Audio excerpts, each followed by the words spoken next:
Hey there. I'm going to share 3 easy ways to improve mobility of your hips. Now, improving mobility of the hips is one of the keys to increasing rotational ability and power, and also decreasing incidence of low back pain.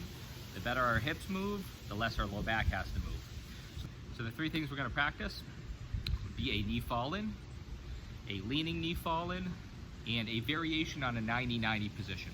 First one, we're going to lay flat on our back. We're going to separate our feet as far apart as comfortable. I'm going to slowly let one knee drop towards the ground. I want to make sure that I'm not lifting and rolling my hips, so my 2 dimple bones should stay on the ground. And I'm going to alternate back and forth. One knee falls in, and you notice how my foot actually is able to turn as well. I don't have to keep my foot flat on the ground. I'm going to repeat these fall-ins, 10 to either side. After I've completed 10, I'm going to then actually put both knees together and hold for a 20-second stretch. That's going to give me a deep capsule stretch on the sides of my hips. So when I'm done, I'm going to repeat that a second time. 10 alternating knee fall-ins, followed by one 20-second stretch with my knees together. Second position, I'm going to lean like I'm in a kind of a beach chair recline position.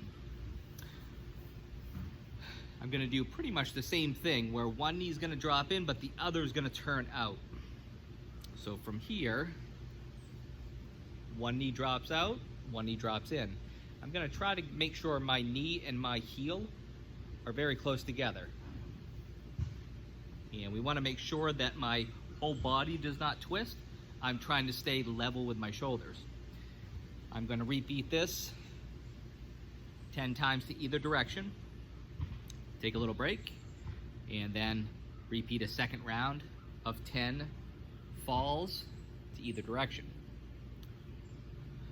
So the third position is going to be a variation on a 90-90 box. So a 90-90 box looks very similar to this position, but instead of being here, I want to open up a little bit more. So my leg is at a 90 degree in front of me, and this one is at a 90 degree behind me. What I'm going to do is try to stretch the outer part of this right hip first. So I'm going to get up as tall as I can, and I'm going to make sure my body is facing my knee. From here, I'm going to slowly bend forward at my waist without rounding my back, so keeping my back nice and tall.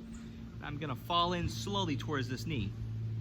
Now when I find that position where I stop and I start to feel a stretch, I'm going to hold for 20 seconds. I'm going to come back up. If I'm able to, I'm going to slowly turn my body so I'm facing about mid-shin, and I'm going to repeat the same thing. So I'm going to slowly fall into that leg until I feel a stretch, and you may feel a stretch in a different position.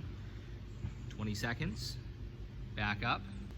I would repeat that facing the other direction. Again, 90 degree position in front of me, 90 degree behind me, nice and tall, leaning in towards that knee. 20 seconds, slight turn, trying to stay up as tall as I can, leaning in towards mid-shin, 20 seconds. I would again repeat that whole sequence 2 rounds. Now these 3 things are very easy. You should be able to do these at night before going to bed, and that's going to improve the ability of your hips to rotate, hopefully decrease a little low back pain as well, and I know that'll help you to throw well.